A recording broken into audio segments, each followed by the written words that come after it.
बिस्मिल्लाहिर्रहमानिर्रहीम। अस्सलाम वालेकुम। Hopefully you all are good. आज हम स्टार्ट करेंगे ग्रामर और बिल्कुल बेसिक से स्टार्ट करेंगे ताकि हमारा एक रिदम रहे, अब पता चले कि क्या कुछ पढ़ना है, क्या कुछ पढ़ लिया है। सबसे पहले तो मैं बता देती हूँ कि हमने इसमें कौन कौन से टॉपिक्स पढ़ने हैं। सबसे पहले हमने फंडामेंटल पढ़ने हैं ग्रामर के। हमने बिल्कुल बिगनिंग से शुरू करना है, ठीक है, ताकि जिन्होंने कभी ग्रामर नहीं की वो भी कर लें थोड़ा बहुत। और नेक्स्ट हमने पार्ट ऑफ स्पीच पढ़ने हैं और इनमें कॉमन एरर्स पढ़नी है। पार्ट ऑफ स्पीच के अंदर जो एरर्स आती हैं छोटी छोटी, जिनका हमें होता है ये बिल्कुल करेक्ट है लेकिन एक्चुअली वो एरर्स होती हैं, तो वो हमने देखनी है। नेक्स्ट चैप्टर में हमने इम्पोर्टेंट एरर देखनी है, कॉमन एरर सारे सेंटेंसेस में, ठीक है।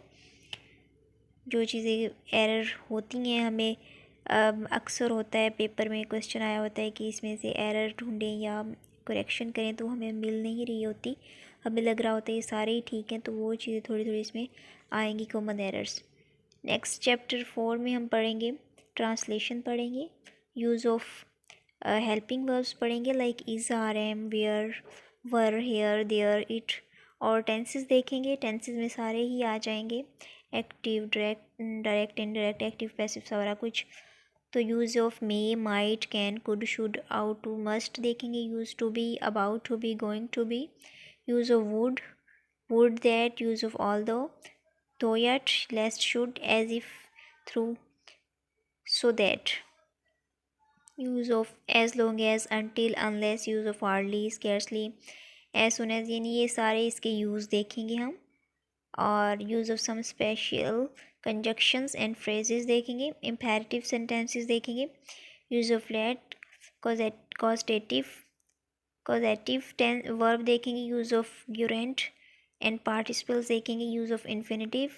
और इसमें कुछ एक्सरसाइजेज देखेंगे ताकि हमारे वो अच्छे से हो जाए। नेक्स्ट चैप्टर में हम प्रेपोजिशन करेंगे, appropriate preposition. And in 6th chapter we will discuss about idioms and phrases. In 7th chapter phrasal verbs. आज हम सबसे पहले चैप्टर 1 फंडामेंटल इंग्लिश ग्रामर कर रहे हैं।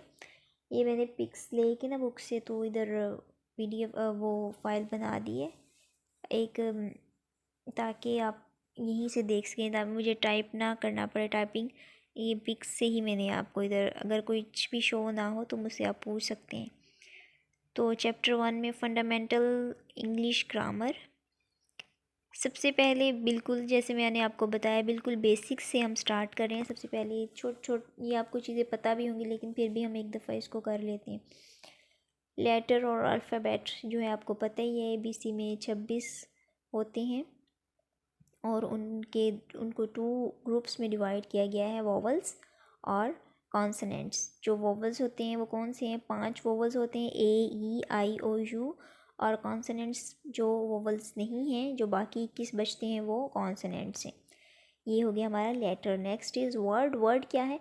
अ meaningful combination of different letters is called a word. यानी कि जो लेटर या अल्फ़ाबेट्स का जो कॉम्बिनेशन है वो मीनिंगफुल हो तो उसको हम वर्ड कहते हैं। और ये कॉम्बिनेशन आप देख रहे हैं, ये मीनिंगफुल होना चाहिए, ये ना हो गलत स्पेलिंग्स हों और मिस्टेक्स हों, तो वो लाइक ब्यूटी, लाहौर, कैट, ये एक कॉम्बिनेशन ऑफ लेटर्स और alphabet is called word. Next is sentence. The sentence क्या होता है? A meaningful combination of different word is called a sentence. It takes a complete sense, ठीक है। वर्ड क्या है? Combination of letters. और sentence क्या है? Combination of words. तो इससे हमें पूरा जुमला समझ आ रहा होता है, like he is playing cricket, he is she sing a song. Next is phrase. Phrase क्या है? A phrase is a combination of words that makes some sense but not a complete sense, ठीक है। Phrase से हमें फिक्रा, ये जुमला कुछ तो आ रहा होता है लेकिन हमें मुकम्मल समझ नहीं आ रहा होता, कम्प्लीटली हम उसको नहीं समझ पाते कि इसमें एक्चुअली कहना क्या चाह रहा है। तो it is often without a verb. इसमें जो अक्सर है वो वर्ब नहीं होता, जिससे हमें फ़िक्रा मुकम्मल समझ नहीं आता। मसलन for the sake of during the meeting around the world a man of wisdom. अब हमें पता तो चल रहा है फॉर द सेक ऑफ और ड्यूरिंग द मीटिंग, थोड़ी बहुत समझ आ रही है कि ये क्या कहना चाह रहा है, लेकिन हमें मुकम्मल नहीं समझ आ रही कि कौन कहना चाह रहा है और क्यों कहना चाह रहा है। So it is phrase. Next is subject and predicate. Subject का आपको पता ही है, हाँ, हर वो शख्स या चीज़ जिसके बारे में कुछ कहा जा रहा हो या कोई भी काम कर रहा हो तो वो सब्जेक्ट है। तो जबकि प्रेडिकेट फ़िक्रे का वो हिस्सा होता है जिसमें फ़ाइल के बारे में कुछ कहा जा रहा है। सब्जेक्ट हमारा फ़ाइल होता है, प्रेडिकेट फ़ाइल के बारे में जो भी बात हो रही है वो प्रेडिकेट है। यानी एक टेंस या सेंटेंस जो है वो 2 पार्ट्स पर मुश्तमिल होता है, सब्जेक्ट और प्रेडिकेट। लाइक एग्जाम्पल 1 में देखें, द चाइल्ड वाज क्राइंग। अब चाइल्ड क्या है यहाँ, सब्जेक्ट है, वाज क्राइंग प्रेडिकेट। यानी जो भी कोई शख्स या फ़ाइल जो काम कर रहा हो या जिसके बारे में बात हो रही हो वो सब्जेक्ट है, और जो काम वो कर रहा हो वो प्रेडिकेट है। Like she will go to Lahore tomorrow, she यहाँ सब्जेक्ट है, will go to Lahore tomorrow यहाँ प्रेडिकेट है। ये आपसे MCQs टाइप में आ सकता है कभी कि प्रेडिकेट क्या है, तो आपने कहना है कि जो सब्जेक्ट के अलावा फ़िक्रे में बात हो रही होती है लाइक सब्जेक्ट के ही हवाले से, तो वो उसका प्रेडिकेट है। The dog was killed by him, the dog was killed, अब कुत्ता मारा गया था, बाय हिम उससे। अब हिम यहाँ सब्जेक्ट है और प्रेडिकेट क्या है, जो हिम ने काम किया है या जो उसके बारे में बात हुई है। Next is clause. क्लॉज क्या है, clause is a combination of words that makes a complete sense and forms a part of larger sentence. यानी इसमें सेंटेंस की कम्प्लीटली समझ आ भी रही होती है, और टेंस जो है फर्स्ट सेंटेंस जो वो लंबा भी होता है। It is a simple sentence which is consistence of a subject and a predicate. ये प्रेडिकेट और सब्जेक्ट पर मुश्तमिल होता है। Like he saw a girl who was singing a song. अब यहाँ 2 क्लॉजेज यूज़ हो रही हैं। ही सा अगर, उसने एक लड़की देखी। हु यहाँ फिर जो है एक सब्जेक्ट है, वाज सिंगिंग अ सॉन्ग, जो गाना गा रही थी, ठीक है। यहाँ दो क्लासेस यूज़ हुई हैं क्योंकि यहाँ फ़िक्रे के दो पार्ट बन रहे हैं ना सेंटेंस के। I invited him to dinner and he arrived in time. आपको इसकी समझ आ रही हुई कि इसमें 2 क्लॉजेज यूज़ हुई हैं क्योंकि 2 ही इसमें सब्जेक्ट हैं और 2 ही इसमें प्रेडिकेट हैं। Next one is kinds of sentences. अब हमने पढ़नी है सेंटेंसेस की कितनी इकसाम होती हैं। स्टेटमेंट बयानिया, इंटेरोगेटिव इस्तिफहामिया या सवालिया, इम्पेरेटिव अमरिया, एक्सक्लेमेटरी फजाइया, ऑप्टेटिव तमन्नाई। अब इनको हम डिस्कस करते हैं कि ये क्या है। सबसे पहले हमारे पास स्टेटमेंट और डिक्लेरेटिव सेंटेंस, इसको एजर्शन सेंटेंस भी कहते हैं, ठीक है। ये ऐसे फ़िक्रात होते हैं जो हक़ाइक़ बयान करते हैं। ये मस्बत या मनफी दोनों तरह के हो सकते हैं, यानी जिसमें किसी भी हकीकत का बयान किया गया हो जुमलों में, वो स्टेटमेंट और डिक्लेरेटिव सेंटेंस हैं। उनको एजर्शन सेंटेंस भी कहते हैं। Like he helps the poor, they will not agree with you. ये इसकी 2 एग्जाम्पल्स हैं। Next one is interrogative. Interrogative में जिसमें कोई सवाल किया गया हो, जिस किसी चीज़ के शख्स के बारे में इस्तफसार किया गया हो।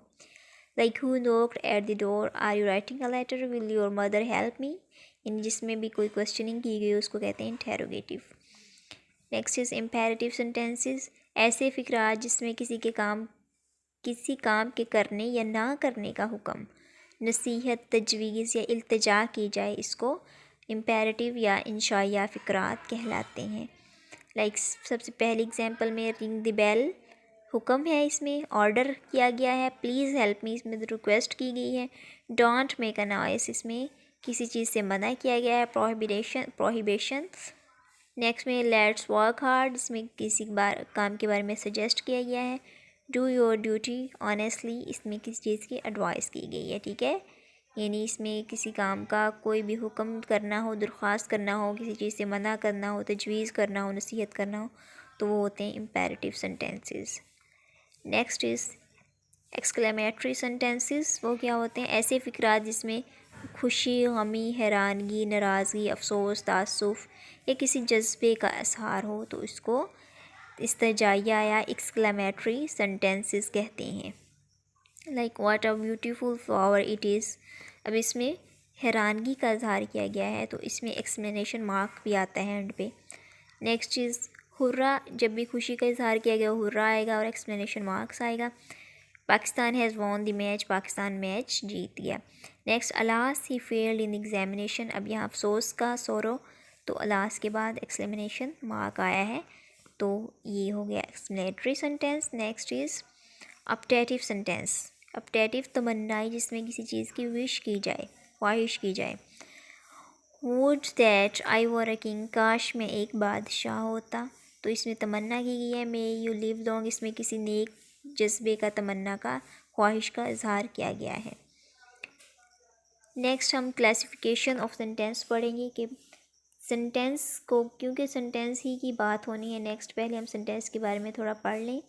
बनावट और साख्त के लिहाज से सेंटेंस को या फ़िक्रों को 4 अक़साम में तकसीम किया जाता है। सबसे पहले simple sentence, compound sentence, complex sentence, compound complex sentences. Simple sentence क्या है? ये बिल्कुल सादा फ़िक्रे या जुमले जो होते हैं, अगर कोई फ़िक्रा सिर्फ एक क्लॉज पर मुश्तमिल, नहीं सिर्फ एक चीज़ के बारे में बात हो रही हो, तो वो क्या है, इसमें सिर्फ एक वर्ब हो, तो इसे हम सिंपल सेंटेंस कहते हैं। Like you will win the match, miss Ramna, Rashid is a good teacher. ठीक है, इसमें एक ही क्लॉज है और इसमें एक ही प्रेडिकेट है और एक ही सब्जेक्ट है, यानी सब्जेक्ट और प्रेडिकेट का कॉम्बिनेशन जो है ना, वो क्लॉज कहलाता है।